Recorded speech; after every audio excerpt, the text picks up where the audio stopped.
thoughts video in regard to chapter 16 of 1 Kings, but in order to gather a little more, I have to go back to the end of chapter 13. But what I also want to do, well, I'm going to mention stuff about Samaria, but I also want to kind of give you, in case you missed it, like I did for so many years, what is the deal with, on the, it always says these kind of things, like it says here. And in the 38th year of Asa, king of Judah, began Ahab, the son of Omri, to reign over Israel. And it's always constantly going back and forth. So then later on it'll say, in the such-and-so year of Ahab, or Ahab, as we often call him, Ahab, who reigned over Israel, began such-and-so to reign over Judah. And I used to, for the longest time, get confused. What is with this back and forth stuff? Well, as a lot of you already know, but, I missed out on it. And maybe some of you folks did too, and I'll help you out here. Remember once again that Solomon, his heart was stolen away from God by all his wives.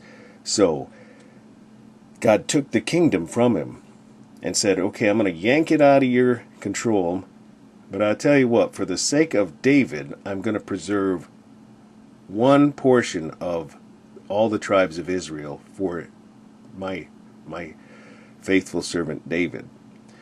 So he didn't take away the whole kingdom from Solomon, but left Judah.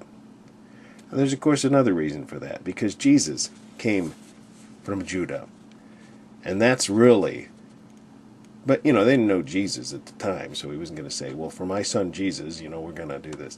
For my son David, who's, of his throne, Jesus would come. The city of David is Bethlehem, house of bread, the bread of life, Jesus.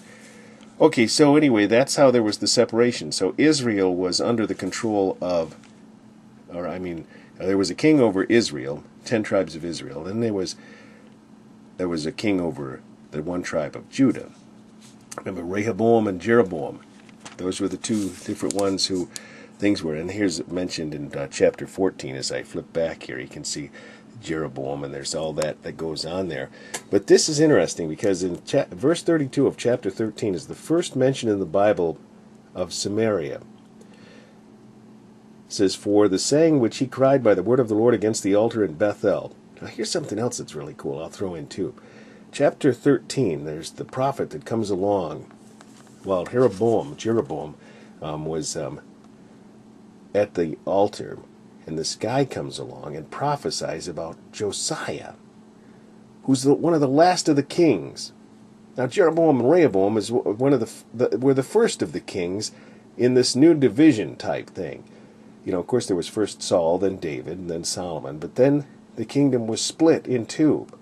So right at the very beginning of that comes the prophecy of Josiah, who would come later. And one of the places where you can read about him is 2 Chronicles chapter 34. And the instance that occurs that was prophesied here in 1 Kings chapter 13.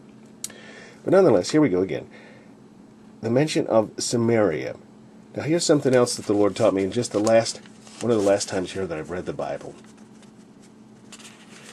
That as we get to chapter 16, it mentions, it was the father of Ahab that bought Samaria, the hill of Samaria, and named it Samaria.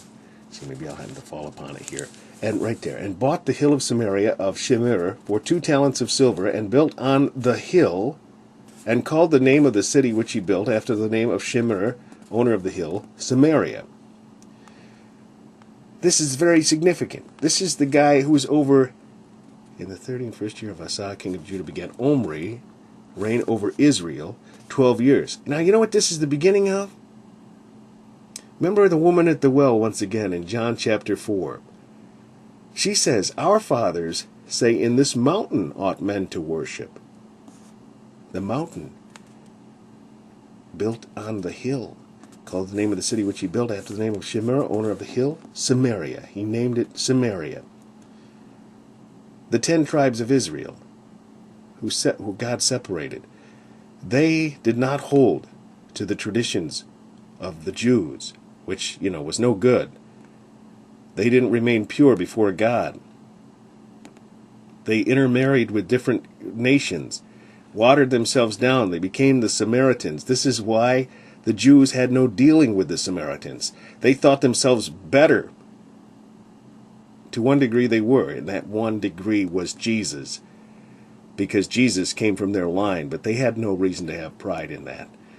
But of course from the Jews also came the Pharisees and all that, the ones who passed by the guy that was laying in the road, remember, that Jesus spoke of, and the good Samaritan, the neighbor, when Jesus talked about the good neighbor was your brother, the Samaritans, who you've rejected, because you think somehow that you're better than they are. But this was the beginning of that. It's amazing. It's great.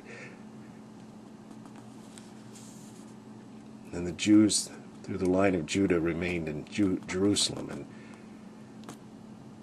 so anyway, that's that.